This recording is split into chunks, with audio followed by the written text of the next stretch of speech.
ত্রিপুরার সমস্ত বেসরকারি স্কুলের প্রবেশদ্বার, প্রস্থান এবং ঝুঁকিপূর্ণ স্থানে সিসিটিভি ক্যামেরা স্থাপনের নির্দেশ দেওয়া হয়েছে বলে ত্রিপুরা উচ্চ আদালতে হলফনামা দিয়ে জানিয়েছে রাজ্য সরকার।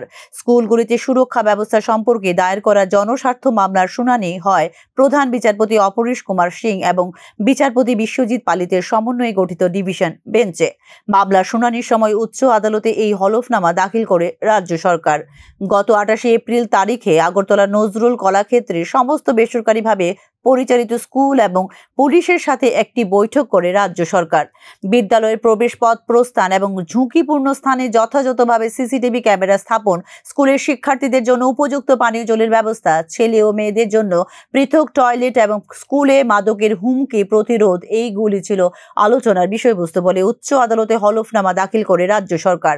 37টি স্কুল আর্থিক সীমাবদ্ধতা সহ বিভিন্ন কারণে ব্যর্থ হয়েছে স্কুলে সিসিটিভি ক্যামেরা স্থাপন করতে জানিয়েছে রাজ্য সরকার। পিএমএস এর প্রতিনিধিদের স্কুলগুলোতে স্বাস্থ্য ও পরিচ্ছন্নতা বজায় রাখার এবং মাদকের অপব্যবহারের উপর নিয়মিত সেমিনার এবং সচেতনতা শিবির আয়োজনের নির্দেশ দেওয়া হয়েছে। 484টি বেসরকারি বিদ্যালয় অর্থাৎ পিএমএস এ পানীয় জলের সুবিধা এবং ছেলে ও মেয়েদের জন্য রয়েছে পৃথক টয়লেট। এক্ষেত্রে 37টি স্কুল ছাড়া প্রায় সবগুলোতে স্থাপন করা হয়েছে সিসিটিভি ক্যামেরা, হলফনামায় জানিয়েছে রাজ্য সরকার।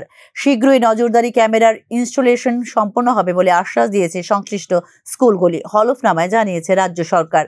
নির্দেশাবলী অমান্য করলে বিদ্যালয়ের স্বীকৃতি প্রত্যাহার করা হতে পারে বলেও জানিয়েছে রাজ্য সরকার। বেসরকারি পরিচালিত স্কুলগুলির জন্য প্রবিধান এবং নির্দেশিকা সহ একটি বিভাগীয় স্মারকলিপি জারি করা হয়েছে। নিয়ম বহির্ভূতভাবে পরিচালনাকারী বেসরকারি বিদ্যালয়গুলির স্বীকৃতি সম্প্রসারণ বা আপগ্রেডেশনের সুপারিশ না করার জন্য জেলা শিক্ষা কর্মকর্তাদের নির্দেশ দেওয়া হয়েছে বলে হলফনামায় উচ্চ আদালতকে জানিয়েছে রাজ্য সরকার। অসম্মতির ফলে স্বীকৃতি প্রত্যাহার এবং তাৎক্ষণিকভাবে ইউডিআইএসি কোড বাতিল হতে পারে বলে জানিয়ে দেওয়া হয়েছে সংশ্লিষ্ট বিদ্যালয়গুলিকে। এই বৈঠকে রাজ্যের মোট 484টি পিএমএস এর মধ্যে উপস্থিত ছিলেন 334টি স্কুল, যেখানে 116টি ছিল অনুপস্থিত, হলফনামায় জানিয়েছে রাজ্য সরকার। অনুপস্থিত স্কুলগুলির সাথে যোগাযোগ করে যত তাড়াতাড়ি সম্ভব সিসিটিভি ক্যামেরা এবং পৃথক টয়লেট সুবিধা স্থাপন নিশ্চিত করার নির্দেশ দেওয়া হয়েছে বলে জানিয়েছে রাজ্য সরকার। জেলা ভিত্তিক বেসরকারি স্কুলের বিভাজন ও বিস্তারিতভাবে উল্লেখ করা হয়েছে হলফনামায়। উচ্চ আদালতে দাখিল করে রাজ্য সরকারের হলফনামা অনুযায়ী পশ্চিম ত্রিপুরা বেসরকারিভাবে পরিচালিত মোট স্কুলের সংখ্যা 103টি, যার সবকটিতে রয়েছে শৌচাগার এবং পানীয় জলের ব্যবস্থা। 85টিতে রয়েছে সিসিটিভি। এই ক্ষেত্রে 18টি স্কুলে এখনো ইনস্টল করা হয়নি নজরদারি ক্যামেরা। সিপাহীজলা জেলায় মোট 75টি বেসরকারি স্কুল রয়েছে, যার সবকটিতেই টয়লেট, পানীয় জল এবং সিসিটিভি। খোয়াই জেলায় 56টি বেসরকারি স্কুলে রয়েছে শৌচাগার, জল এবং সিসিটিভি।